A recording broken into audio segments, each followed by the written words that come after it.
Shalom sahabat-sahabat BBL TLW. Hari ini Selasa tanggal 10 Desember 2024. Kita masih membahas topik kasih Allah.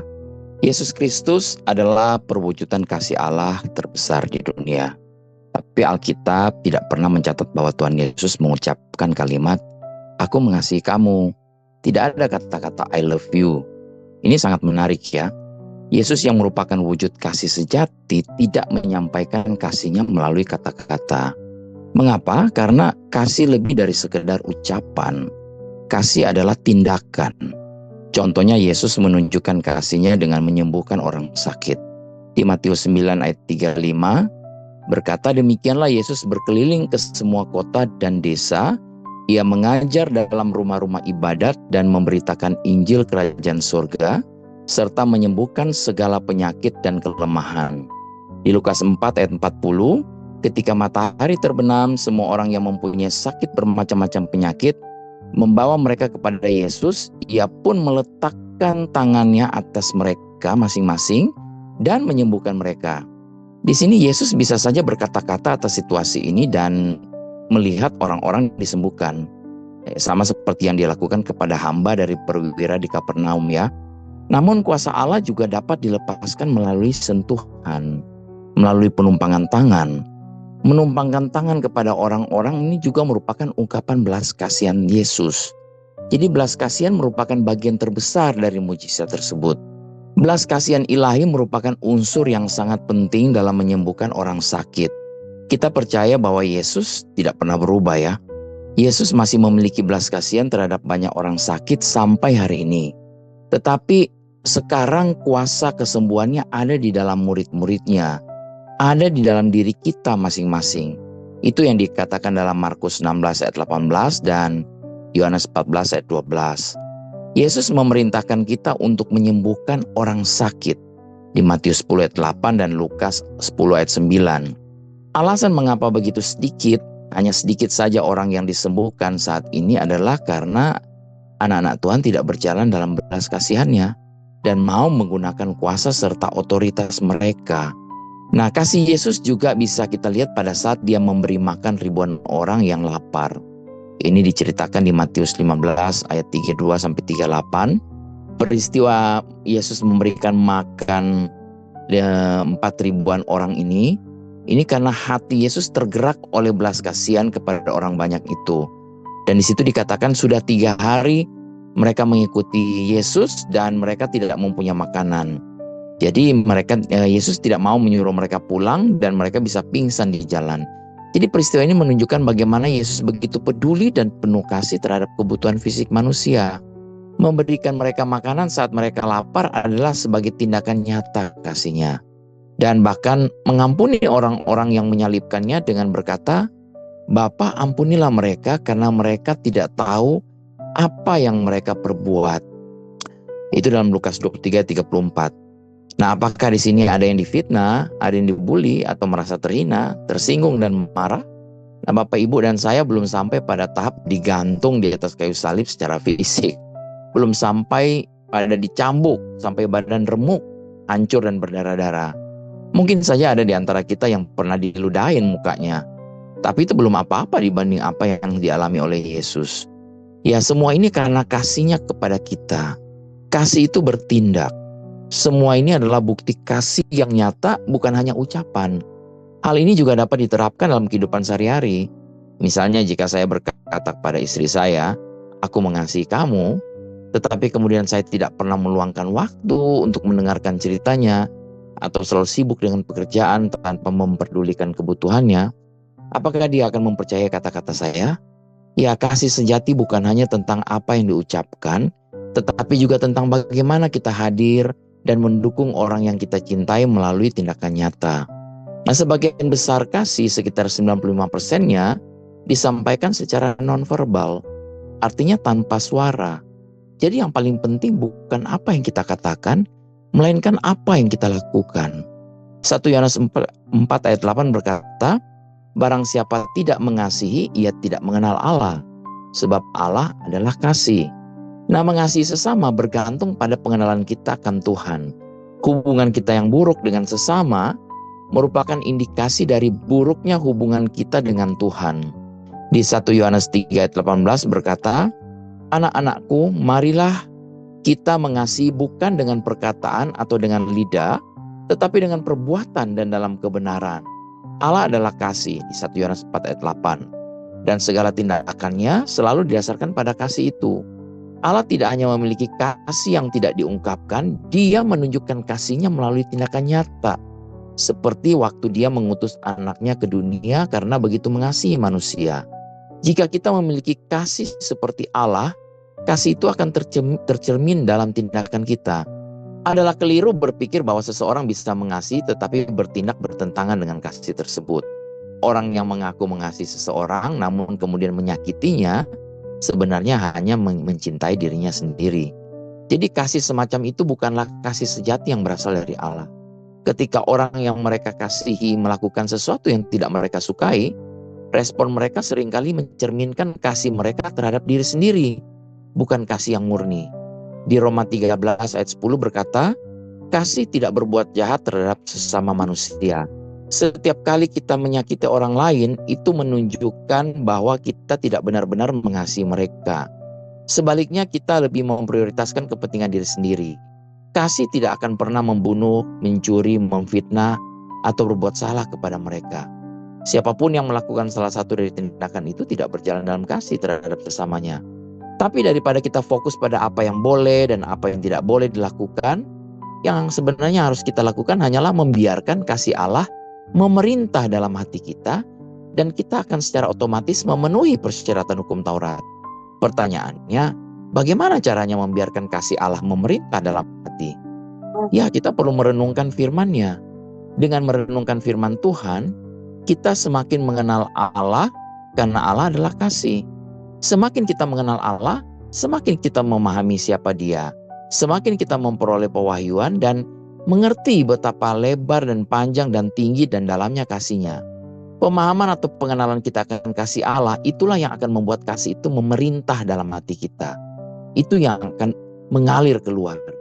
Orang-orang akan hidup dari kasih. Kasih Allah menjadi sumber segalanya yang dari Tuhan.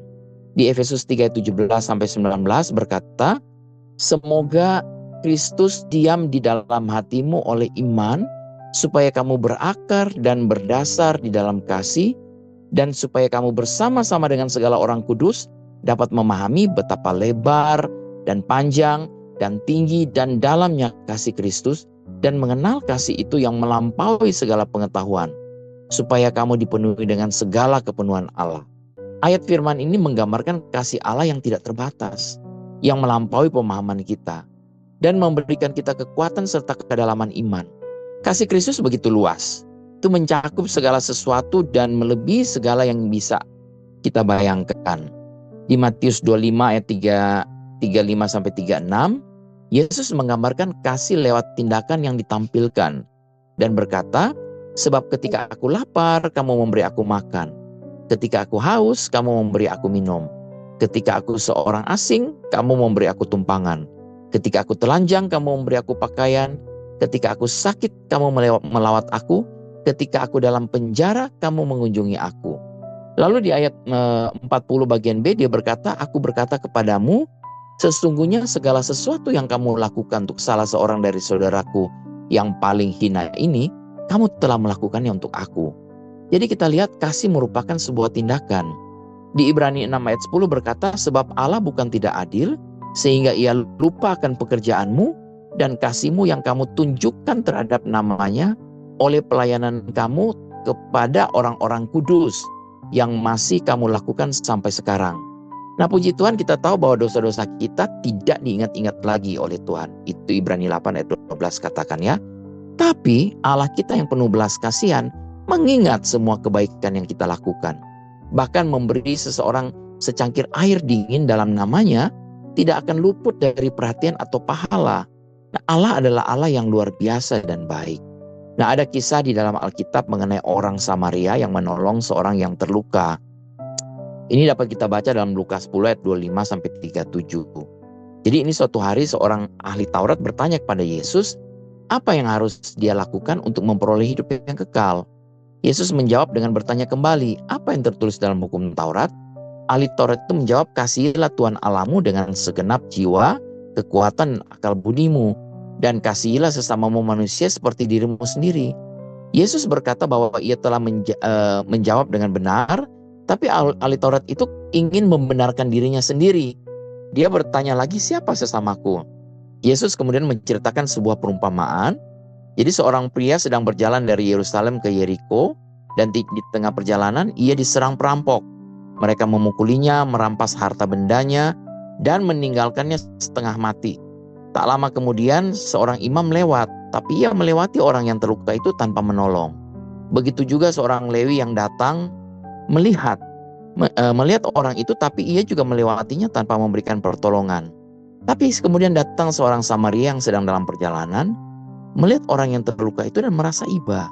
Ia mendekatinya, merawat luka-lukanya dengan minyak dan anggur, lalu membawanya ke sebuah penginapan dan merawatnya. Pada keesokan harinya orang Samaria itu memberikan uang kepada pemilik penginapan dan berkata, rawatlah dia, dan jika biayanya lebih banyak, saya akan menggantinya saat saya kembali. Yesus kemudian bertanya, menurut pendapatmu siapa di antara ketiga orang itu yang menjadi sesama bagi orang yang jatuh ke tangan perampok? Ahli Taurat itu menjawab, orang yang menunjukkan belas kasihan kepadanya. Yesus berkata, pergilah dan lakukanlah demikian. Nah, kisah ini mengajarkan kita tentang pentingnya kasih dan belas kasihan tanpa memandang latar belakang atau status sosial. Berapa banyak yang menjudge orang dari penampilannya? Don't judge the book by its cover. Jangan menjudge orang dari apa yang kita lihat. Meskipun orang Samaria biasanya dianggap musuh oleh orang Yahudi, ya dia justru menunjukkan kasihnya yang sejati dengan menolong orang yang terluka. Jadi kasih yang sejati tidak bisa hanya berupa kata-kata atau niat baik saja. Kasih harus diwujudkan dalam tindakan nyata. Imam dan orang Lewi mungkin saja merasa kasihan atau memiliki niat untuk membantu, tapi tanpa tindakan. Kasih mereka menjadi kosong. Itu seperti gong yang berbunyi nyaring. Nah, dalam perumpamaan ini Yesus menunjukkan bahwa kasih yang sejati adalah kasih yang berani mengambil langkah, yang tidak hanya peduli tetapi juga memberikan sesuatu, baik itu waktu, uang, atau tenaga. Nah, saya memiliki kesaksian. Satu hari saya dan istri saya, Bu Nini, kita pergi ke daerah Serpong. Kami makan siang di sebuah restoran Manado. Dan setelah selesai makan, tiba-tiba kami teringat untuk mengunjungi satu keluarga pengungsi asal Afghanistan yang selama ini kami layani. Kami menghubungi sang istri dan dia menyambut kami untuk datang. Ya, sesampainya di rumah mereka, sang istri memberitahukan bahwa suaminya sedang tidak ada di tempat. Kami pun berbincang-bincang dan berdiskusi tentang firman Tuhan. Hingga tiba-tiba suaminya muncul dengan wajah yang tampak agak berbeda. Kami berbicara sejenak, lalu tiba-tiba dia menangis. Kami pun terkejut, bingung apa yang terjadi. Setelah suaminya tenang, sang istri menceritakan bahwa suaminya sering pergi keluar untuk mengunjungi sesama pengungsi dan memberitakan kabar baik tentang Yesus sebagai Tuhan. Tapi dia merasa frustrasi karena banyak yang menolak dia dan mulai merasa kelelahan. Nah, dalam keadaan frustasi dan lelah, dia berdoa kepada Tuhan, meminta agar Tuhan mengirimkan seseorang untuk menghiburnya. Nah, dalam doa itu wajah saya dan Bu Nini muncul dalam pikirannya. Tapi dia langsung menepisnya dan dia berkata, Tuhan, gak mungkin Pak Dolfi dan Bu Nini akan datang. Nah, tiba-tiba teleponnya berdering dan istrinya memberitahukan bahwa kami ada di rumahnya. Suaminya begitu kaget dan berkata, ini gak mungkin. Karena dia baru saja berdoa dan merasa Tuhan akan mengirimkan kami. Tapi dia bergegas pulang dan terkejut karena kami memang benar-benar ada di rumahnya. Itulah mengapa dia menangis. Dia berkata, Tuhan begitu baik. Bahkan doa yang sederhana itu pun dijawab begitu cepat oleh Bapa. Saat itu dia benar-benar merasa terhibur, dikuatkan, dan dia merasakan kasih Tuhan yang begitu kuat dalam hidupnya. Saya percaya Roh Kuduslah yang menuntun saya dan Bu Nini juga untuk datang ke rumah mereka siang itu. Dan kami pun bersuka cita, puji Tuhan. Jadilah peka terhadap kebutuhan orang lain. Kadang-kadang kita terlalu sibuk atau terlalu acuh untuk tidak memperhatikan orang di sekitar kita. Kita dipanggil untuk membuka mata dan hati kita untuk menolong mereka yang membutuhkan. Tindakan kasih membutuhkan pengorbanan. Memberikan pertolongan kadang-kadang berarti mengorbankan waktu, tenaga, atau sumber daya kita. Kasih yang sejati tidak bersifat egois, tetapi siap memberi tanpa mengharapkan imbal. Kasih tidak mengenal batas. Seperti orang Samaria yang menolong orang yang dianggap musuh, kita dipanggil untuk mengasihi tanpa membedakan siapa yang kita bantu. Kasih Kristus melampaui segala batasan dan hambatan. Dan kita harus belajar untuk mengasihi dengan cara yang sama. Kasih Allah adalah kasih yang tidak pernah gagal. Kasih-Nya selalu hadir, tidak terbatas oleh musim atau waktu, tetapi senantiasa ada untuk kita. Sebagaimana kasih Allah yang konsisten dan tidak berubah, perbuatan kita pun harus mencerminkan kasih yang sejati. Ingat, our action will speak louder than our words. Perbuatan kita akan berbicara lebih keras daripada perkataan kita. Sekali lagi, perbuatan kita, tindakan kita akan berbicara lebih keras daripada perkataan kita. Demikian pelajaran firman Tuhan 15 menit pagi hari ini. Sampai jumpa lagi besok. Tuhan Yesus memberkati.